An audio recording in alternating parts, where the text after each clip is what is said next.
Hey, what's going on, friends and fam? It's your boy Joshua in the cut. And it's Sharmesia. We are here because, to be honest, first of all, if y'all are wondering why we're looking like this, let me take these glasses off. The past 30 minutes to 1 hour, we've been trying to figure out this whole podcast thing. Right. And for two grown adults, let's just start off by saying we have done a terrible job. Well, I have done a terrible job. And my wife just been tolerating me. We started off on the camera, we ended up on the laptop, and now we're just on the iPhone, all to have a conversation. And so we just want you to know that it takes a lot of guts to do what we're doing, and then this is where we are. Amen. Man. What you're gonna be getting from this podcast, A Love Like This, is just real honest conversation. We're gonna peel back the curtains for you to kind of see who we are, not just the pastor, the business owner, the entrepreneur, the wedding planner, not just the parents, but Josh and Missy. And we hope that through our life, you can also learn about a love like this. Like this. Right? I never knew a love. Only like one of us this. can sing. So, if you know anything about us, you know about a couple years ago, we made a song. We did. It was totally his idea. I was not on board whatsoever. I had all the right auditors. Yeah, I was not on board whatsoever. Because if you know my husband, just like this podcast, he could say something today and then tomorrow he's going to implement it. So we talked about this podcast maybe a couple years ago, maybe two, before the song or with 3 the song. years ago. I think the song was like an inspiration for Yes, the I think the song was the inspiration. We always wanted to put it out in the summertime. Yeah. And it's been about 3-4 summers since then. That it has. So yesterday, when I started talking about it, today he was like, "Yeah," or maybe you ordered equipment. I don't even know. Like that's just how we roll over here. And sometimes I just got to roll with the punches. So if you see me looking a little tad or something, it's because I'm just going with the flow. Amen. And by the way, while you're going with the flow, if you don't mind, Shout out to all the submitted wives out there. I don't think this has You know what I'm anything to do saying? with Yes, it is. Definitely. Okay. Well, in the meantime, if you don't mind not smacking the expensive mic that I bought, it was $79. I don't think I smacked the mic. I think you may have at some point. I don't know. But, Okay. But that was $79 worth of mic right there. Okay, great. See, y'all already see how it is with Mr. Pastor Joshua Okpara. This is not a safe place. Clearly. But you know what's interesting? Go ahead. We had this. We've done a video maybe like over 8 years ago. We did in the car videos. We had car videos. Yes. So it happened after our proposal. If you want to go back and watch those videos, I think it's called Happily Ever Okparas. And a bunch of random numbers. On Instagram. Yes, and a bunch of random numbers. But if you go to Happily Ever Okparas, you'll be able to find those videos that we used to have from back in the day. Yes. And we were much younger. That right. Less stress. That right. You know what I'm saying? No kid. That right. No, barely getting into ministry. I think about 1 month into ministry. That right. There's a lot that has happened over the past 8 years. There's a lot that has changed. Yes. I mean, master degrees. 2 masters in the house, baby. Yeah, 2 masters in the house. One's a master of science. Yes, we have a 6-year-old child. Oh God. Man. A lot has happened. And I think that kind of segue into the conversation for that person that thinks about like marriage. Looking back to when I first proposed to you, we were like little lovebirds. Yeah. What would you say now that you know about marriage that in a way you wish you knew then? And while you're talking about that, this is how real this podcast is, y'all. I'm gonna let her talk while I make sure that camera working. You go ahead and talk, girl. I think that one of the things that I learned is transition. I think I did not expect to go through as many transitions as I possibly did. Yeah. I think we went through so many transitions within that first year that it was crazy. Yeah. So you got to think in April, you started the church. April 2018. We're 21. We were 21 at the time. We were 21. May, you proposed. That's next month, yeah. May 11th. Yeah, on the same day we graduate. Yep. Right? It was your graduation. Right. Then we have to move out of the apartments that we are in. That was July. At some point. Yeah. We don't know. I don't remember when, in what time frame, but we have to move out of the apartments we're in. I move in with my grandma. You start staying with a friend. Yeah. And times were hard. Then we set a date originally for November 11th. Absolutely. I don't know if you remember that. 2018 for us to get married. It was November 11th. Was that the one of the times where you were taking me to like these wedding shops? And so first of all, that's a whole different story. We got to do that on a whole different story. Ladies, please don't rush the man because I wish I could insert some photos. But to look at his face, I took him to this venue when we were. But this was before we even got engaged, though. 2017. This was maybe like 2 months before I knew he was going to propose to me. And so we went to a venue just to kind of see. She went to a venue what it was like. I was, interested in that. I don't think I had started the business yet. No. But we went to Ashton Gardens in Corinth, Texas. If you've ever seen that venue, it's beautiful. It's rounds of the forest. The windows are so big. You can see out the windows. It's just a dreamy place. It's got stairs that you can walk down to enter the reception. They got a little small chapel, if I'm not mistaken. It was everything. Do you hear me? But when we start looking at what the packages cost for not even food and drinks, back then in 2018, it was starting at like $10,000. I was like, you my girlfriend. So he was upset that whole time, and I could not understand why. But I learned I think not understanding why that was kind of a weird context because like we were dated, and you took me to a wedding. We had already made.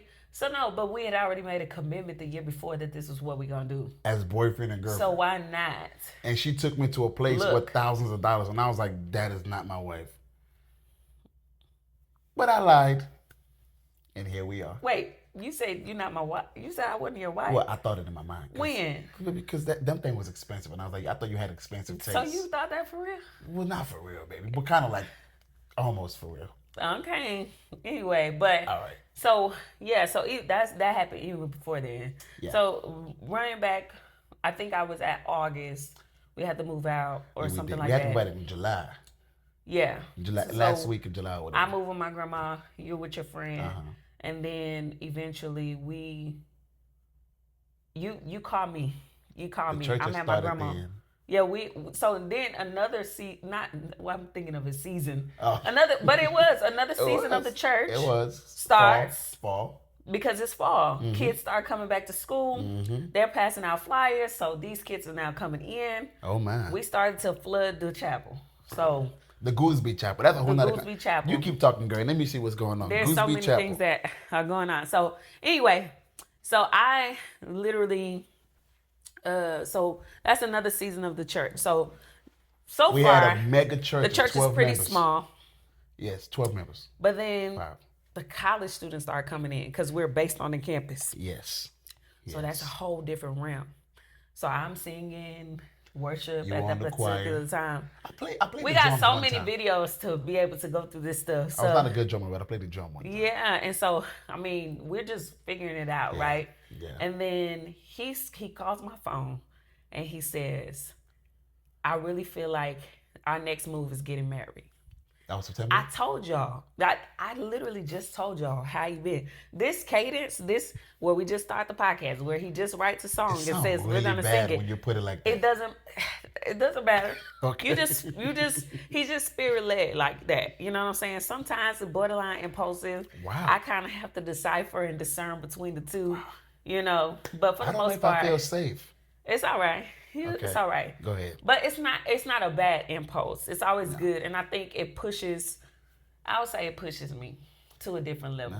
See, that's your closing statement. It pushes me it wasn't your intro statement. I'm actually very grateful for you because I feel like a lot of the things that you do, because you're not afraid or you're not timid, that it pushes me to the next level. So although in the moment I'm like resistant, or I'm like, this is impulse. Yeah. We're not doing this because I'm the planner person. Like boom, boom, boom. Everything got to be right. Yeah. Even now, I probably would have had some makeup on or something like that. Like I would have did it a little bit different. Chilling with makeup on. I've seen the benefit I just hope that you don't take it wrong. Oh Lord, when I follow, especially if it's something that's not leading me away from the will of God. Yeah. The benefit of what happens when I do follow. So that's true. So I will say that. So same thing in September. I think we went to go get our marriage license. We did 3 days before that. We didn't. On September 18th. No. Somewhere a week before that. It was a week before that. September 18th was. I don't even know why we went to go get our marriage license. To be honest, that was crazy. Because we didn't have no reason. If the wedding was supposed to be in November, there was no reason to go get no wedding with no license in September. Zeal? I have no idea. I had a different zeal. Yeah, like I have no idea. When I look back on it, maybe it was just the Lord. Like I don't have. I mean, clearly. So anyway, we've already got a marriage license. We did. He calls me. He says, "Hey, I think just getting married is our next step." Yes. Mind you, we had this thing planned for November 11th. I already told him. We didn't have the money for it though. No, we didn't, but we already had in our mind that we was going to somehow get married November 11th, 2018. Yep. So we tell our family members all the things. They're preparing for that day. Yeah. But, we had, of course, had our other plans on the phone. Well, he backs out. He said the next day he calls his dad just to kind of like run it by him. You can say what you said on that. You just kind of ran it by him. Like, what if this was to happen? I think. Oh, okay. Why you plead the fifth? Well, I ran it by him. And, he said some statements that made me recognize that he was still my dad. He made me realize that if I was trying to go get married without him, that there would be some consequences. And so I decided. He got scared. He got cold feet. I think he also was trying to be honorable. That makes sense. Yes, I was trying to be more honorable. Let me just put it that way. Yeah. But let me tell you, so my family is a little bit more lenient in certain things. Or if I just run it by them, they'll be all right. So I had already said though, if he wasn't telling his father, then I wasn't gonna tell my parents. And so I'm already like letting out whatever tears I got because I'm like, oh man, like we're gonna enter into the. Although I was happy, I also was like, yeah, my family ain't gonna be there. It's gonna be different, and so let out. What'd you say? Then I called it off. Yeah, well, I'm saying so. Yeah, so then you called me saying it's not gonna, Well, I said it wasn't time yet because I was nervous, I was scared, so I couldn't do it. Right. And then you said some words. And I said absolutely not. She said a lot more words than that. So it was supposed to be Thursday. Thursday.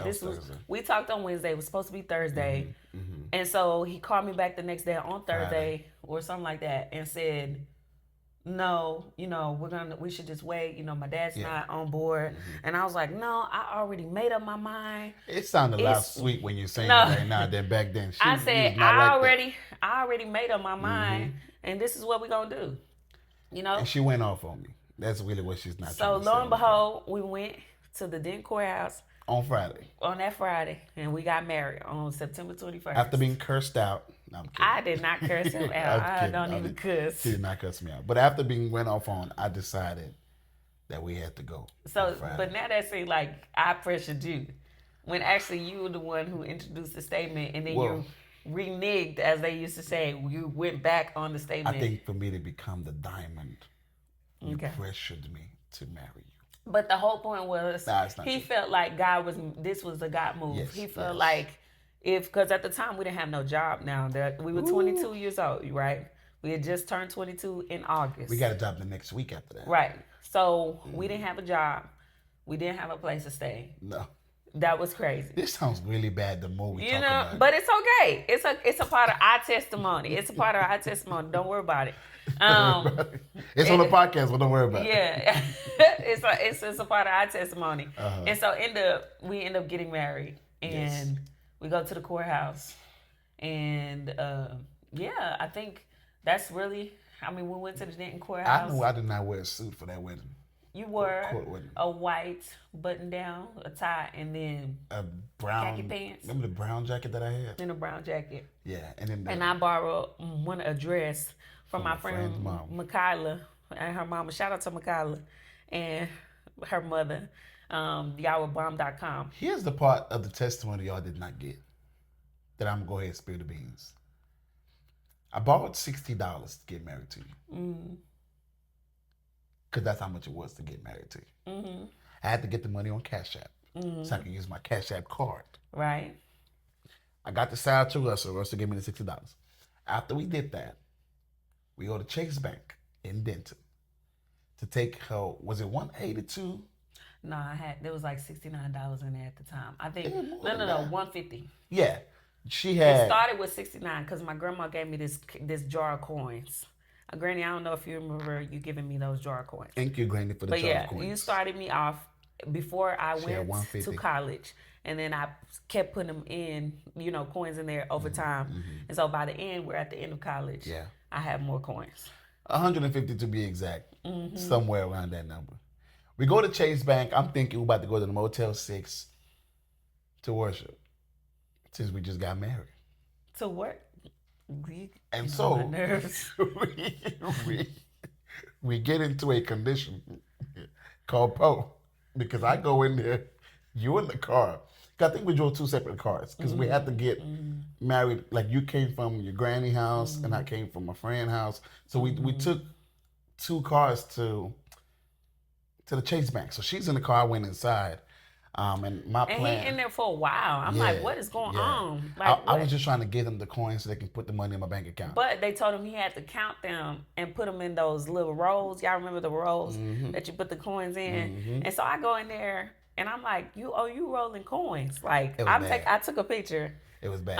We probably want to insert the picture in here somewhere. If I can insert the picture. If it's not inserted, just know we're not texting. Or I'll put it on my story or something so y'all can see it. But literally rolling coins on the day we got married. Rolling coins, and so I sit down and help them. And so after that, we went to this nice Motel 6. I have no idea why that was the first choice. Motel 6 don't go together. But the problem is, out. No. But the problem is, did we even look for any other hotel? To be like, fair, do you remember? Like, do you remember if we even looked? I think the Motel 6 was just built.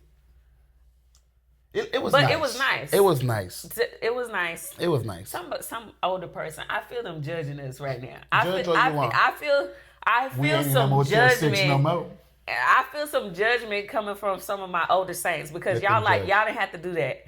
And you're right. I think if we would have reached out and we would have, that's the only thing that I say. Right. I don't regret it, but I think that's what we could have done better. A little bit reached out a little bit more. Is reached out a little bit more for different type of help. Absolutely. Somebody. But don't judge us. Okay. This is just a part of our testimony. It is. But you know how some people, I've learned over time. What? I've learned over time. I was going to say something else, but I'm not going to say it. Oh, Lord.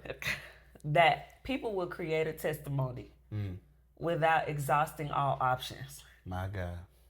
I know that sounds crazy. I don't know if that was our case, though. I think we were just going off a whim. I think we were going off a whim. I was definitely not trying to count no coins on my wedding. I don't, but I do think that sometimes you didn't even look. Like, you didn't even exhaust all the options. I think I was really It's kind of very tunnel vision. My heart for God, I really was just trying to go worship with you in the hotel. And so I think that's so annoying. The closest hotel that we could find was, it didn't matter where it was. It could have been a car park. I don't know why that was. It could have been in a trailer park. We just got married and I was like, well. Did I check the comfort ends? Y'all, I worked at a hotel. That's a good point. That's what I'm saying. I don't know why that was the thing. But anyway, that's a part of our testimony. Because it was a further drive. It was from Denton to Louisville. 6. So I don't know why we did that. And then we went to 54th Street. We did. In Louisville. In Louisville. And it was amazing. It was good food. It was amazing. That was the first time we had ever gone. And we were in college before, so we hadn't gone to many restaurants. So 54th Street was the thing. We actually have been since, since that time. We've gone for an anniversary, and we've also gone like just randomly after church. But that's kind of that's kind of the story of how we got married. Now, we can't give them all the deets of everything we had to learn from marriage to first child to second child. They got to be some more episodes or something. For sure. That's definitely another episode. I ask you this. Let's kind of top it off with this, right? What would you say to that woman that is sitting here hearing this story, and probably somebody's hearing this story and going, I don't know why you married him. I don't know why you married her. what would you say to that person who feels like they need to have the perfect preparation before saying I do? That they feel like, because I know a lot of couples who, they're like, we need to make sure we got the money right, the job right, the house, the car, everything. What do you say to that couple who are like, well, I want to make sure I have everything together before I ever marry? Mm-hmm. And they've heard God say, marry. Mm-hmm. What do you say to them? I think the stage is yours. What I would say, but it's so different now, because what I would say to 22-year-old Missy is definitely different what I say to 30-year-old Missy. Or you get what I'm saying? It's different. Because I don't think I would have did that at 30. You get what I'm saying? Yeah.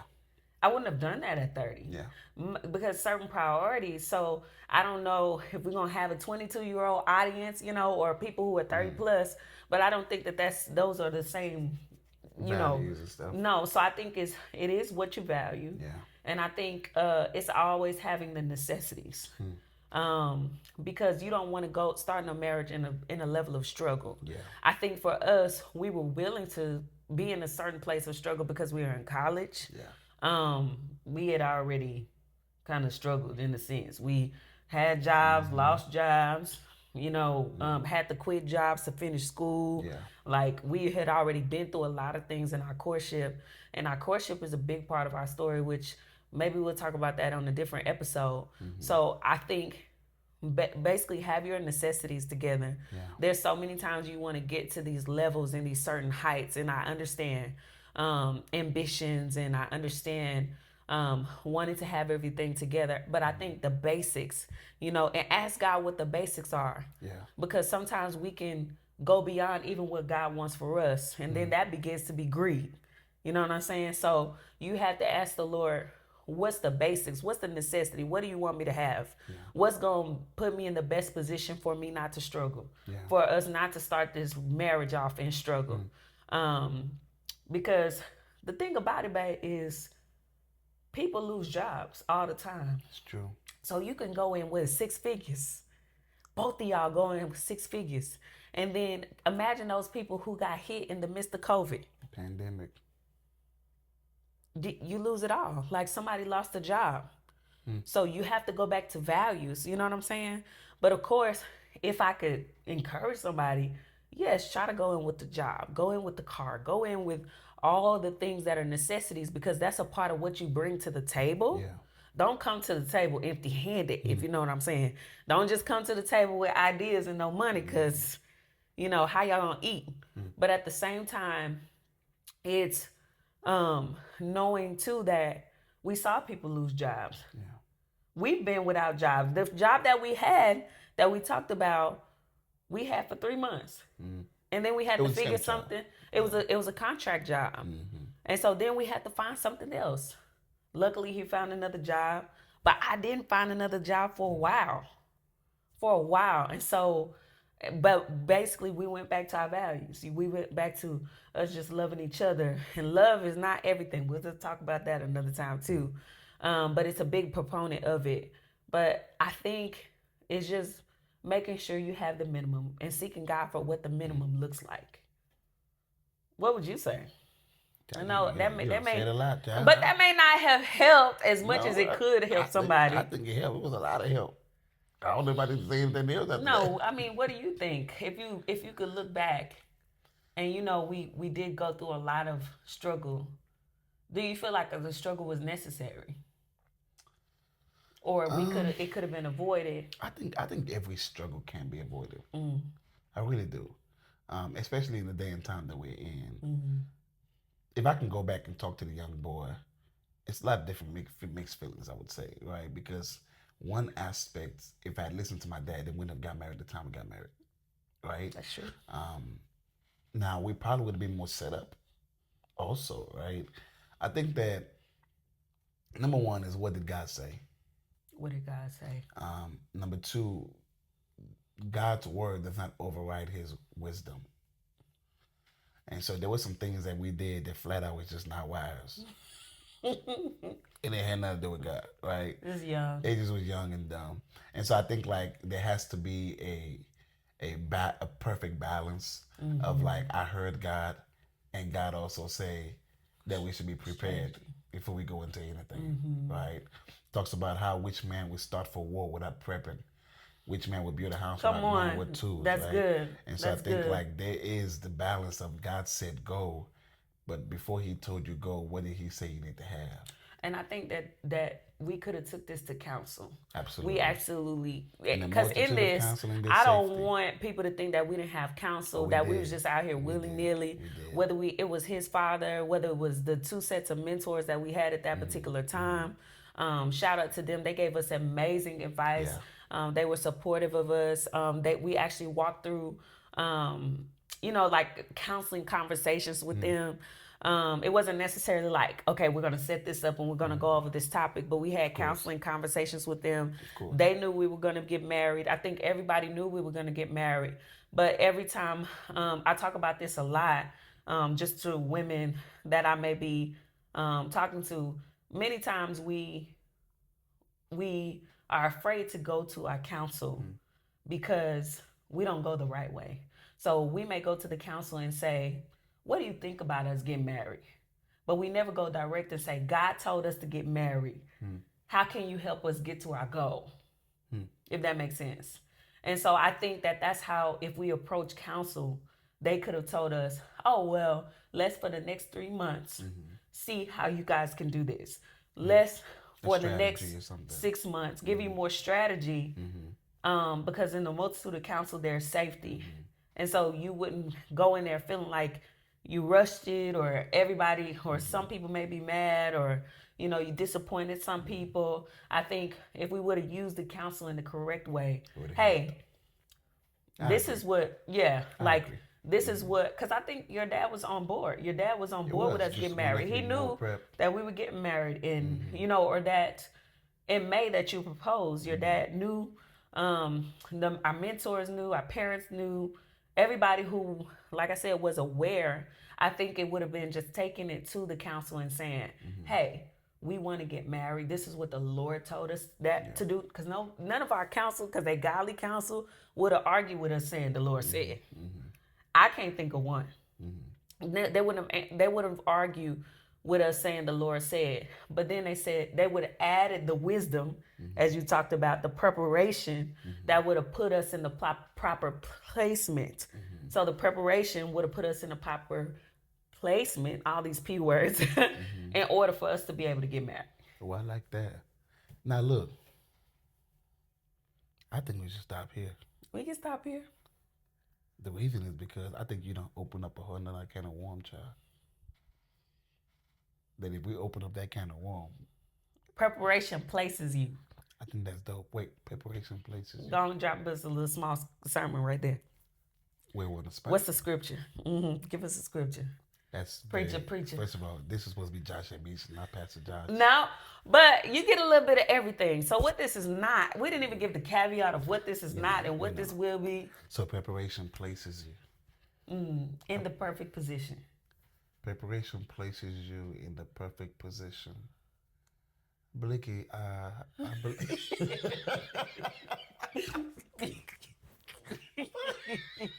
What? So y'all gotta know he makes up words on the spot. He may just start talking gibberish. I do. I have a master's degree. Just because? I believe that it's in the book of Genesis, somewhere between probably 25, 30 to 42. It's a young boy. His name is Joseph. He finds himself in a place that was really hard. He was number 11 of his father. His father, Jacob, loved his mother, Rachel. But then situations happened that caused his father to be tricked to then marry her sister named Leah. Right. Her sister, Leah, was fertile, while Rachel was not. And so what happened is that put them in a position where Rachel became one that could not have a child, so she got her servants to have a child with him. But see, it didn't change the reality that Jacob was still waiting on his wife. Mm-hmm. And so eventually she gets pregnant. And when she gets pregnant, Jacob says, hey, I want to go ahead and leave Laban's house because who I've been waiting for to have a child. Who's Laban? Context. Laban. No, just kidding. I'm just kidding. Go ahead. Oh, it's his uncle. Okay, but anyway, so we get to the point to now Rachel now goes, gets a baby with Joseph. She gets pregnant again, had Joseph's brother, Benjamin. Joseph is loved by his father, but the love that he has from his father became the foundation of the hate from his brother. Because somewhere in their mind they knew that because his mother was who daddy loved and wanted, he might be the one who takes the inheritance. And so they hated him. And not only did they hate him, his dad put him in a position where he was the one that would go and go get a report of what they were doing. And so Joseph would keep giving these reports, good, bad, and they hated him the more. And then one day he wakes up and said he had a dream. Not only was he a talker, he was a dreamer. He dreams, and in his dreams, he explains to them that now not only does daddy favor me, I now have a dream that you all bow to me. Wow. And you got to recognize that dream was a trigger because in reality, they already felt not seen, not loved, not cared for in the same magnitude as him. And so there were some times in your life where the kind of placement you have will bring you problems. I want to talk about the problem when God places you in a place of favor. And so you find yourself in a place. Wait, was that what I gave you? No, I'm making my own points. No. Okay. Yeah, I'm making my own points now. No, you hear me? preparation places you in the proper placement. First of all, I'm talking about placement. Don't interrupt my sermon. Okay. And so here we are. We're talking about problem I'm listening. to placement. You know, these are the kind of church members you do not want in your church services because I know you ain't going to sow. I'm just trying to make sure we're You're on not track. going to sow into this word. You clearly are not going to give to this word. We on the time limit. I'm just trying to make sure we're on track. Can I land? Okay, go ahead. Are you going to give to this sermon? Go ahead. Okay. Land. So here we go. And so Joseph finds himself in a place where eventually he gets caught up by his brother. They toss him in a well. And they really intended to kill him. But God intervened. Then they sold him into slavery. He landed in a man's house named Potiphar, and while he's there, he finds himself in a place where he's working diligently in a strange land. Potiphar's wife is attracted to his tenacity, his ability to push even when he's pressured in his placement.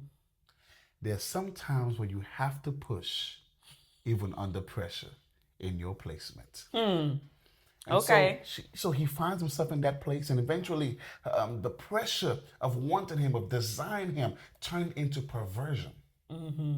Where she now wanted to take advantage and sleep with this young boy. So she accuses him after he rejects her. Her husband believes her. Joseph finds himself in jail now, being accused of what he never did. But it was that jail that became the next placement for him to be able to prove his preparation. That pressure will always produce purpose for him. He's in the prison, and even while he's there, he still keeps going. Not so much that he still keeps going, he works his gift. That's a preparation. There's a baker, there's a butler, and he works that gift with the baker and the butler. Unfortunately, a day come where they both had a dream, and they came to him and they said, hey man, can you please tell us the dream, the interpretation of this dream? I don't know how they came into the point of recognizing that his purpose still worked in the prison. I just want to take a pause right here to tell you, I don't know what place you are in, but your purpose can still work. And so his purpose was still working. He interpreted the dream and told the butler, hey man, in about 3 days, you'll be restored back to your position. But the baker, he told him, hey man, about 3 days, you'll die. The reality of what he said came to pass. The butler is elevated. The baker gets killed. Now it's been over 2 years. Nobody remembers him. Until God places a problem in the path of Pharaoh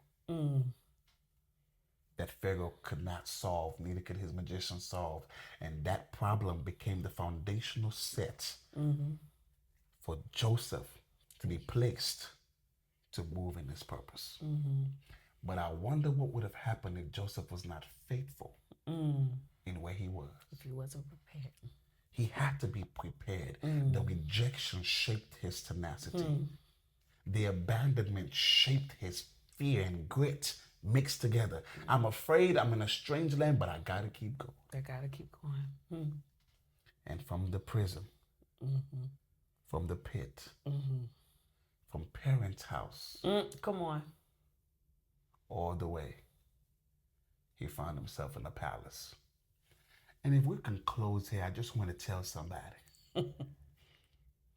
Maybe you've been placed in a place that makes you feel as if your purpose has no power. Maybe you've been placed in a place where your problems that you are seeing got you tied up under pressure. I just came here to tell somebody to push. Joseph's placement is one that none of us would be happy to be in, but yet he had to push through it. Maybe for you, you got to push through the relationship. Maybe you don't got no money right now. Maybe you got to push through the marriage. Maybe things are not where you want it to be. Maybe you got to push through the job. Maybe you got to push through the school. Maybe there was a pressure that's crushing you, but you still got to do something about it. Still got to do something. Could it be that God is placing that pressure just so you can fulfill purpose?